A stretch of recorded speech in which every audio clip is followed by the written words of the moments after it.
A era de ouro de Hollywood brilhava com o poder das estrelas, mas por trás do glamour havia uma teia de enganos.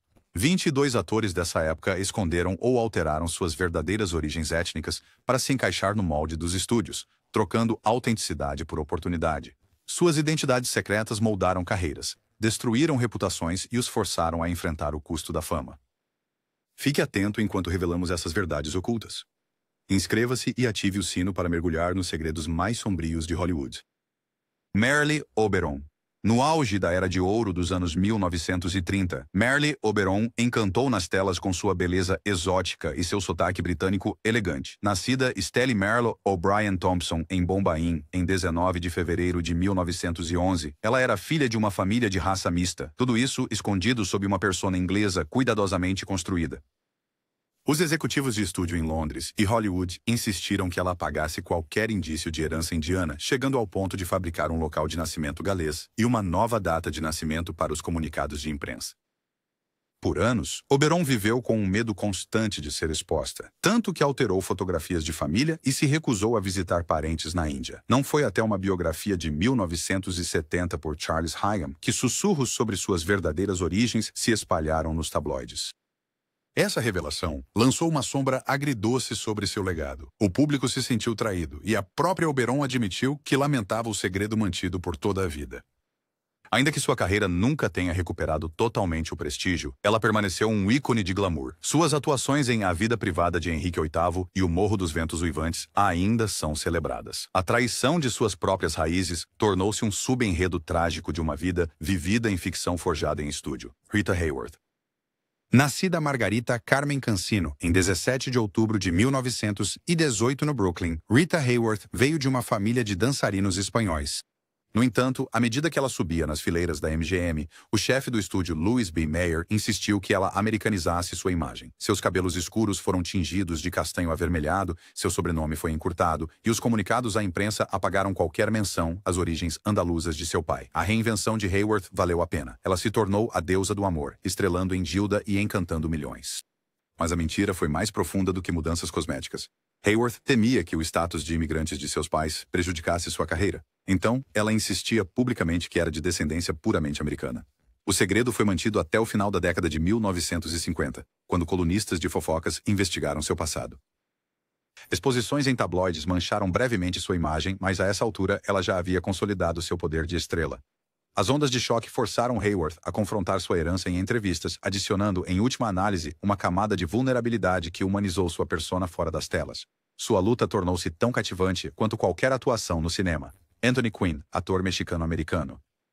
Anthony Quinn nasceu Antônio Rodolfo Quinn Oaxaca em 21 de abril de 1915 em Chihuahua, México. Ansioso para se encaixar no perfil de um protagonista convencional, Quinn inicialmente minimizou suas raízes mexicanas, adotando um nome anglicizado simplificado e enfatizando sua criação em Nova York e Los Angeles.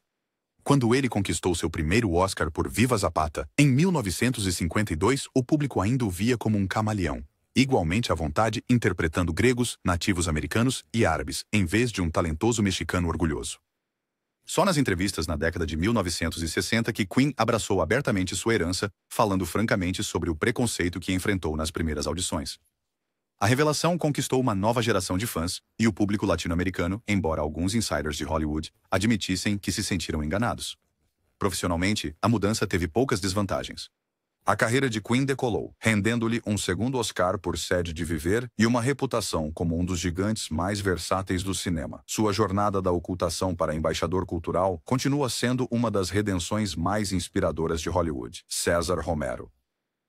Com seu bigode característico e charme elegante, César Romero tornou-se realeza de Hollywood na década de 1930. Nascido na cidade de Nova York em 15 de fevereiro de 1907, filho de pais cubanos, Romero era fluente em espanhol e imerso na cultura latina.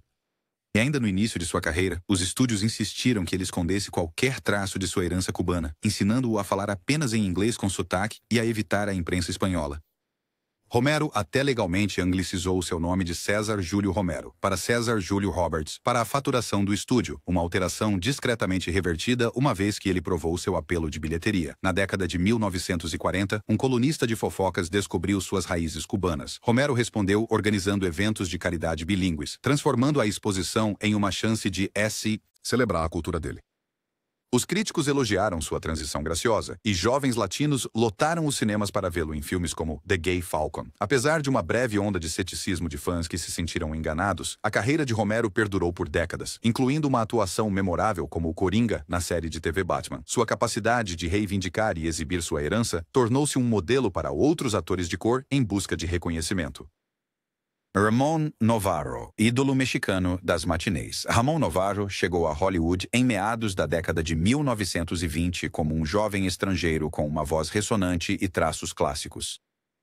Nascido José Ramón Gil Samaniego em 6 de fevereiro de 1899 em Durango, México, ele foi rapidamente rebatizado pela MGM como puramente americano, treinado para falar com um sotaque do meio-oeste e minimizar qualquer sotaque. Os materiais publicitários do estúdio o creditavam como filho de um banqueiro de Dallas, apagando todos os laços com o México. A fachada polida desmoronou no início da década de 1930, quando a coluna de fofocas do pianista de concerto Oscar Levant nomeou Novarro como a sensação mexicana, inspirando histeria entre os fãs. A reação, inicialmente fria de Novarro, suavizou à medida que ele começou a aceitar papéis de destaque que insinuavam seu passado, como sua impressionante atuação em Mata Hari. Embora sua estrela tenha enfraquecido durante a transição para os filmes falados, os fãs respeitavam sua franca aceitação de sua herança. Hoje, Novarro é lembrado como um dos grandes do cinema mudo, cuja história pessoal refletia a relação incômoda de Hollywood com a etnicidade.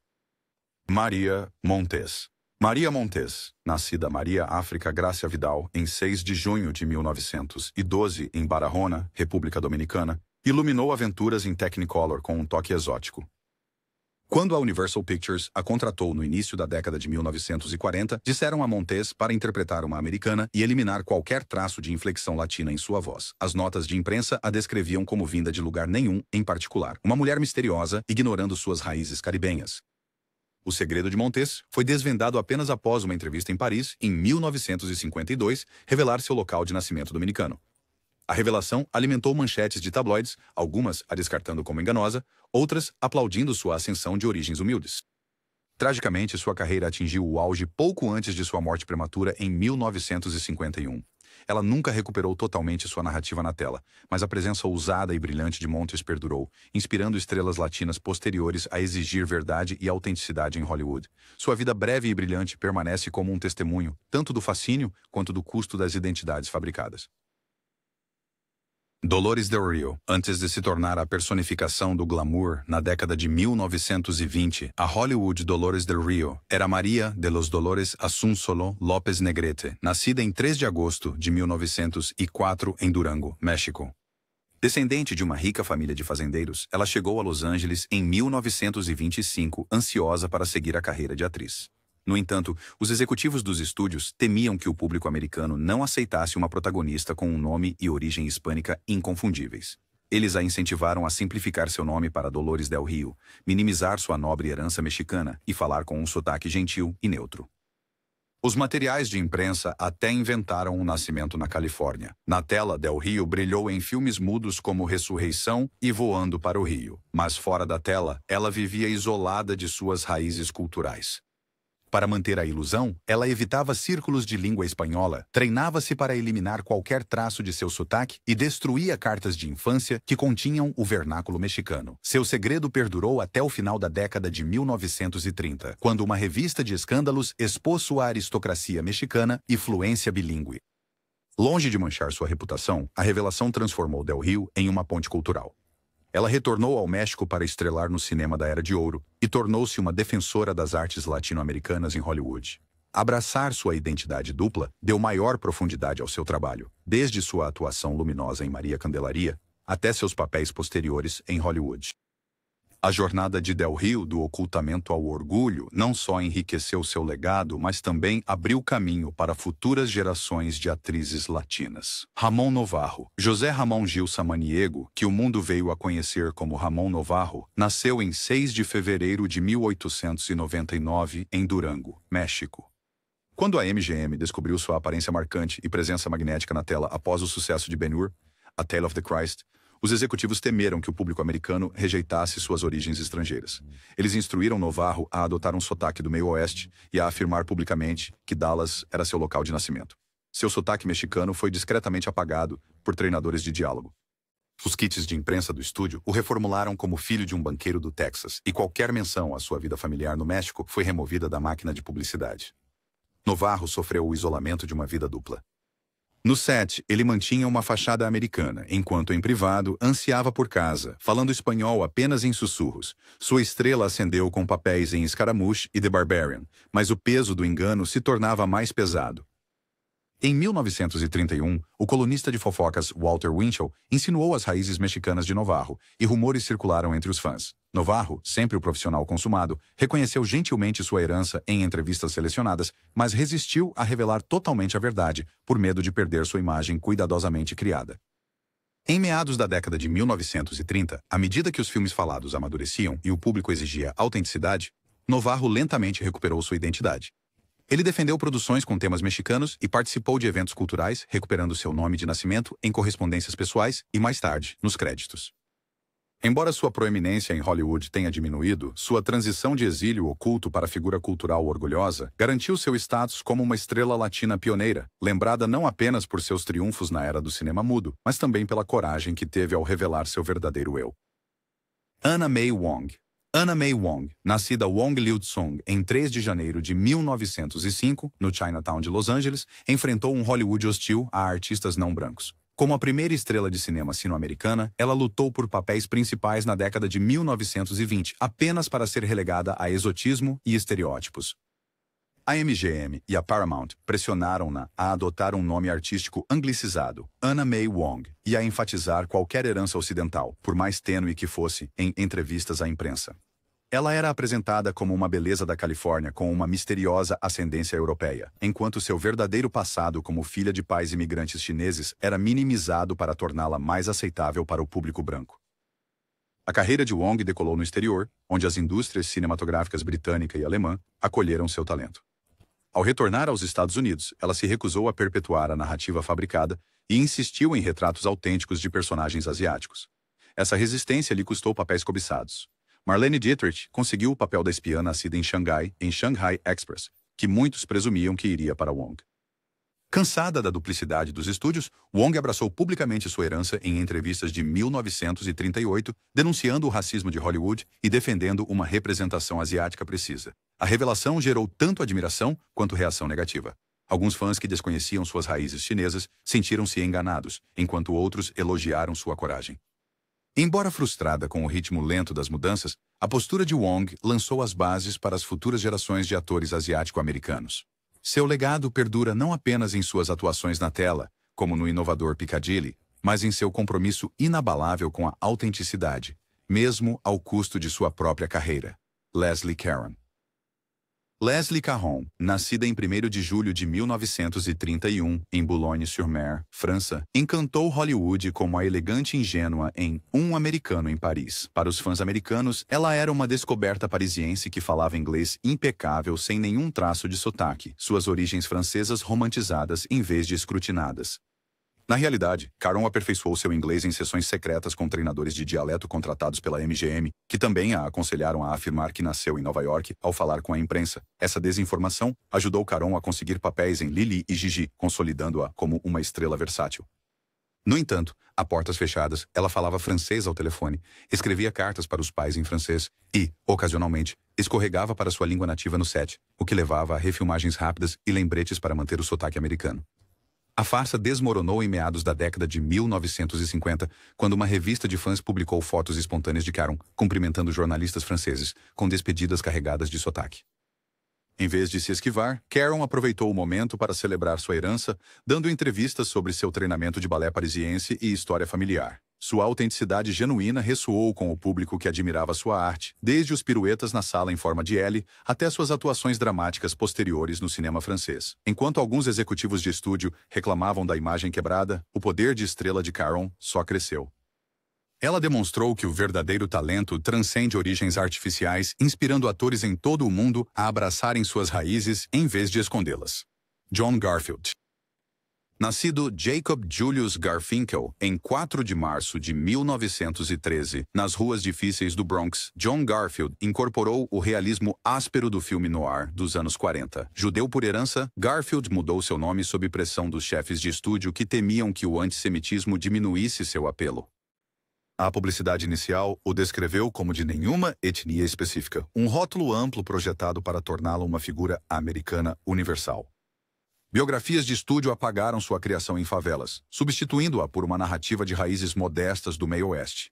O talento bruto de Garfield brilhou em O Destino Bate à Sua Porta e Força do Mal, performances tão autênticas que surgiram rumores sobre sua criação nas ruas. Os fãs acreditavam que ele era um durão do Brooklyn em vez do garoto polonês judeu que ele realmente era. Somente depois que o ator entrou em conflito publicamente com o RUAC, no início da década de 1950, sua identidade judaica veio à tona na imprensa mainstream. O momento foi explosivo. A América estava tomada pelo medo do comunismo e da xenofobia, e as revelações francas de Garfield sobre suas origens e sua defesa vocal das liberdades civis provocaram tanto elogios quanto críticas. Apesar da lista negra e dos contratempos na carreira, Garfield recusou-se a voltar a uma persona fabricada. Ele retornou a papéis que destacavam sua herança, como em Corpo e Alma, onde seu personagem luta com o código moral em um mundo operário. Sua insistência na verdade, em vez da segurança, consolidou sua reputação como um ator de integridade. Embora tenha morrido tragicamente jovem aos 39 anos, o legado de Garfield perdura como um testemunho do poder da autenticidade diante da artimanha dos estúdios. Meryl Oberon. Embora Meryl Oberon tenha sido apresentada na primeira parte, sua história merece uma segunda, mais profunda análise. Nascida Stelle Meryl O'Brien Thompson em Bombaim em 19 de fevereiro de 1911, ela era o produto de uma relação interracial secreta entre sua mãe anglo-irlandesa e seu pai indiano. Após o novo casamento de sua mãe, Oberon mudou-se para a Inglaterra, mas Hollywood destacou sua imagem de rosa inglesa e exigiu que ela apagasse qualquer herança indiana. Comunicados de imprensa elaborados pelo estúdio afirmavam que ela nasceu em Pune, depois mudou-se para o país de Gales e, finalmente, para Sabden, Lancashire, alterando deliberadamente sua identidade para atender às preferências do mercado. A transformação de Oberon envolveu mais do que documentos. Ela passou por treinamento vocal para refinar seu sotaque, alterou fisicamente suas feições com maquiagem para parecer mais estereotipicamente europeia e impôs regras rígidas a amigos e funcionários sobre discutir seu passado. Ela até desviou parentes curiosos com negativas plausíveis. Apesar dessas medidas, os rumores persistiram. Em 1932, um jornalista britânico obteve sua certidão de nascimento e começou a divulgar a história discretamente. As ansiedades de Oberon atingiram o auge em 1945, quando editores da United Press vazaram provas de sua ascendência indiana. Da noite para o dia, o público reavaliou seus papéis em The Dark Angel e The Garden of Allah, encontrando nova complexidade em cenas agora sombreadas pelo conhecimento de suas origens ocultas. Em vez de recuar, Oberon abraçou a discussão pública sobre identidade racial em uma de suas últimas entrevistas, lamentando o preconceito que a forçou ao segredo, mas celebrando sua herança como parte intrínseca de sua arte. Embora seus filmes posteriores atraíssem públicos menores, ela ganhou respeito como uma mulher pioneira de cor que, apesar da imensa pressão, eventualmente retomou a narrativa de sua vida. Glenn Ford, nascido Gwilym Samuel Newton Ford, em 1º de maio de 1916 em Quebec, Canadá, Glenn Ford era filho de pais judeus que emigraram da Ucrânia. À medida que ele passou de jovem talento canadense a protagonista de Hollywood na década de 1940, os chefes de estúdio temiam que o público rejeitasse suas origens estrangeiras e herança judaica. Para facilitar sua comercialização, eles o incentivaram a simplificar seu nome para Glenn Ford, deixar de mencionar sua origem familiar e projetar uma persona totalmente americana. Ford mergulhou no papel. Fora das telas, raramente falava sobre sua criação em St. Christine de Verne. Em vez disso, inventava histórias sobre uma pequena cidade no Oregon. Ele abraçou papéis arquetípicos de cowboy e militar em Gilda e os Corruptos, consolidando ainda mais sua imagem totalmente americana. No entanto, a mentira pesava sobre ele. Em cartas privadas para amigos, ele lamentava ter que apagar suas raízes, escrevendo que se sentia como um estranho na própria vida. A fachada desmoronou no final da década de 1950, quando um colunista de Hollywood descobriu sua certidão de nascimento e começou a questionar sua herança na imprensa. Ford enfrentou uma breve tempestade de confusão dos fãs e a apreensão do estúdio, mas optou por ser transparente. Ele reconheceu publicamente sua origem judaica em entrevistas, falando com carinho de seus pais e da infância no Canadá. O público respondeu com empatia e respeito. Seu apelo de bilheteria permaneceu forte e ele recebeu uma indicação ao Oscar por Sementes de Violência. A jornada de Ford do ocultamento à sinceridade ressoou profundamente, mostrando que a autenticidade pode perdurar onde a falsidade falha. Kirk Douglas. Kirk Douglas, nascido Isur Danielovich em 9 de dezembro, 1916, em Amsterdã, Nova York, era filho de imigrantes judeus da Bielorrússia. Quando ele entrou em Hollywood, no final da década de 1940, os estúdios se preocupavam que seu nome da Europa Oriental e identidade judaica afastassem o público mainstream. Para evitar ser rotulado, ele adotou o nome artístico Kirk Douglas, inspirado no nome de seu treinador de futebol do ensino médio, e manteve sua origem familiar em segredo. Na tela, Douglas personificou a masculinidade robusta em filmes como Champion e Spartacus, papéis que pouco tinham a ver com sua verdadeira herança. Fora das telas, ele cuidadosamente apagou frases em Yiddish de sua fala e raramente falava de seus pais, retratando-se como um símbolo do individualismo americano audacioso. Sua atuação em Lust for Life lhe rendeu uma indicação ao Oscar, mas o custo pessoal de sua identidade fabricada o incomodava. Ele uma vez confidenciou a um amigo que se sentia desvinculado do meu próprio passado. Em meados da década de 1960, Douglas havia se tornado suficientemente confortável em seu estrelato para reivindicar publicamente suas raízes judaicas. Em entrevistas, ele falava com orgulho de sua criação, da influência de seu avô ortodoxo e dos desafios enfrentados por sua família. Quando recontou sua história de vida em sua autobiografia de 1988, The Ragman Son, ele revelou a verdade. Os fãs abraçaram a revelação, celebrando-o não apenas como um titã do cinema, mas como um lembrete de que as origens de alguém podem se tornar uma fonte de força em vez de vergonha. Jeff Chandler. Jeff Chandler nasceu Ira Grossel em 15 de dezembro de 1918, no Brooklyn, Nova York, filho de pais judeus de segunda geração. Quando um olheiro de talentos da Warner Bros. Notou sua voz de barítono e presença marcante, o estúdio insistiu que ele adotasse um nome mais ambíguo, Jeff Chandler, e minimizasse qualquer referência às suas raízes judaicas, temendo uma reação antissemita. Chandler interpretou desde chefes nativos americanos em Flechas de Fogo até heróis aventureiros em A Espada do Vingador. Sua origem nunca foi questionada pelo público. Fora das câmeras, ele se distanciava da sinagoga e da escola hebraica, dominando um sotaque neutro e evitando expressões em Yiddish. No entanto, a dissonância entre sua persona pública e identidade privada o incomodava. Em cartas para sua irmã, Chandler confidenciou que lamentava ter que cortar laços com seu passado. Em 1954, quando rumores sobre suas verdadeiras origens vazaram em uma coluna de fofocas de Nova York, Chandler escolheu a abertura em vez do sigilo. Ele concedeu entrevistas detalhando sua criação judaica, traçando a jornada de sua família da Europa Oriental para os cortiços do Brooklyn. Embora alguns fãs se sentissem enganados, a maioria admirava sua honestidade. Os estúdios até começaram a oferecer-lhe papéis que refletiam sua herança, como em The Juggler, onde interpretou um sobrevivente do Holocausto. A aceitação de Chandler de suas raízes enriqueceu seu ofício e estabeleceu um precedente para atores que buscam equilibrar a autenticidade com o estrelato. Gilbert Holland. Gilbert Holland nasceu Luiz Antônio Damaso de Alonso em 11 de dezembro de 1905, em Ciudad Juárez, México. Depois de se mudar para El Paso, Texas, quando menino, ele descobriu o palco e sonhou com a fama em Hollywood. Ao chegar em Los Angeles no final da década de 1920, os executivos da Paramount Pictures temiam que seu nome completo em espanhol e seu forte sotaque limitassem seu apelo. Eles o rebatizaram como Gilbert Holland, apagaram sua biografia de quaisquer referências mexicanas e pressionaram-no a falar apenas inglês com sotaque. Holland destacou-se em papéis de protagonista romântico e aventuras de capa e espada. Sua atuação em The Bad One mostrou seu talento para o drama da era do cinema mudo, enquanto filmes como Master of Lassitude solidificaram sua reputação. Fora da tela, ele lutava com a persona imposta. Ele mantinha cartas em espanhol trancadas e falava inglês mesmo com colegas atores mexicanos. A mentira parecia uma barreira entre ele e sua herança. E em entradas de diário privadas, Holland descrevia sentir falta da vivacidade de sua cidade natal. A verdade veio à tona em 1942, quando um jornal mexicano publicou uma entrevista celebrando Holland como um ícone nacional. Incapaz de negar suas raízes, ele se dirigiu a Hollywood em uma transmissão de rádio, declarando orgulhosamente seu nascimento mexicano e dizendo aos ouvintes que carregava duas pátrias no coração. Fãs que antes viam apenas um estranho charmoso, agora o abraçavam como um embaixador cultural. A carreira de Holland floresceu com papéis de personagem que lhe permitiram se inspirar em sua herança. De The Bad and the Beautiful a Cheyenne Autumn. Sua jornada do ocultamento ao orgulho cultural abriu caminho para a representação latina no cinema mainstream. Natalie Wood.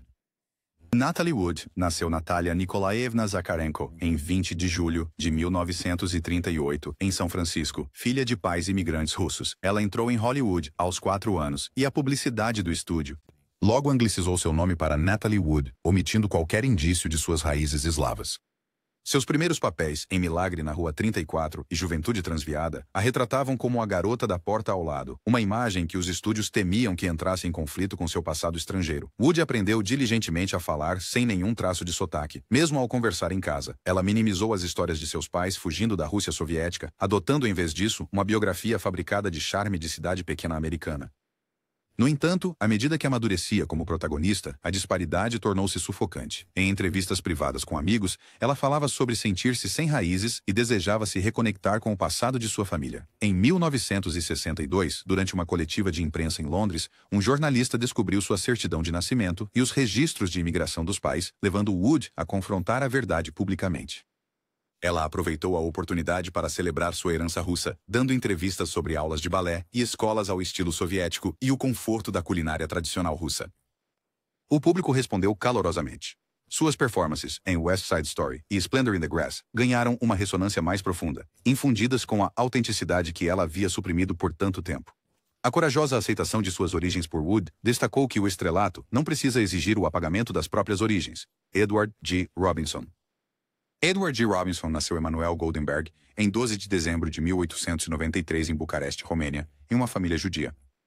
Emigrando para a cidade de Nova York aos 5 anos de idade, ele cresceu falando Yiddish antes de dominar o inglês. Quando conseguiu seus primeiros papéis importantes no teatro no início da década de 1920, enfrentou pressão para adotar um nome que soasse mais americano. Relutantemente, escolheu Edward G. Robinson, com o G como uma referência ao seu nome de nascimento. Na era de ouro de Hollywood, Robinson tornou-se sinônimo de gangsters durões. Sua atuação arrepiante em Little Caesar revolucionou o cinema de crime. A publicidade do estúdio ignorou seu passado de imigrante, promovendo-o como um nativo do Brooklyn que ascendeu de origens humildes. Robinson raramente mencionava seu local de nascimento na Romênia, ou sua criação judaica em entrevistas, temendo que o sentimento anti-imigrante pudesse prejudicar sua carreira. Mas a fachada começou a rachar no final da década de 1930, quando Robinson assumiu uma posição pública contra o fascismo e o antissemitismo. Ele se juntou à Liga Antinazista de Hollywood e falou em comícios beneficentes para refugiados judeus, revelando o passado de sua família e suas convicções pessoais. A revelação surpreendeu muitos fãs, mas também lançou uma nova luz sobre suas atuações. Sua empatia pelos oprimidos e seu fervor moralizante em filmes como Paixões em Fúria ressoaram mais profundamente. A disposição de Robinson em alinhar sua vida pública com suas crenças pessoais lhe rendeu admiração. Ele continuou a defender causas judaicas e os direitos dos imigrantes, e seu legado transcende sua dureza nas telas. Ao reivindicar sua identidade completa, ele demonstrou que atuar pode ser uma plataforma tanto para a arte quanto para a defesa de causas, provando que nenhuma estrela precisa esconder de onde vem para brilhar. Tony Curtis. Nascido Bernard Schwartz em 3 de junho de 1925 no Bronx, Tony Curtis era filho de imigrantes judeus húngaros. Quando assinou com a Universal, no final da década de 1940, os executivos do estúdio estavam preocupados que seu nome de origem do leste europeu e suas raízes judaicas limitassem seu apelo. Eles o rebatizaram como Tony Curtis, um nome mais atraente e ambíguo, e o incentivaram a se apresentar como um americano típico nas entrevistas. Curtis cumpriu fielmente, deixando para trás a memória dos serviços na sinagoga e das dificuldades de sua família no Lower East Side. A portas fechadas, Curtis ansiava por recuperar sua identidade. Ele mantinha apenas algumas fotos de família em seu camarim e raramente falava Yiddish, mesmo com amigos próximos. No entanto, seu charme natural e talento dinâmico brilhavam em papéis iniciais como Cidade do Outro Lado do Rio e A Embriaguez do Sucesso. O público abraçou seu apelo de homem comum, sem saber do mosaico cultural que ele havia ocultado. Em 1957, a revista Life publicou um perfil revelando o verdadeiro nome e herança de Curtis. A revelação causou um pequeno alvoroço. Alguns fãs se sentiram enganados, mas a maioria admirou sua jornada da pobreza no Bronx ao estrelato em Hollywood. Curtis aproveitou o momento para falar com orgulho dos sacrifícios de seus pais e da comunidade que o formou. A admissão sincera o aproximou de uma nova geração de espectadores, e ele continuou a estrelar clássicos como Quanto Mais Quente Melhor, sua versatilidade enriquecida pela autenticidade que havia recuperado. O exemplo de Curtis mostrou que abraçar as próprias raízes pode aprofundar tanto a performance quanto a conexão com o público.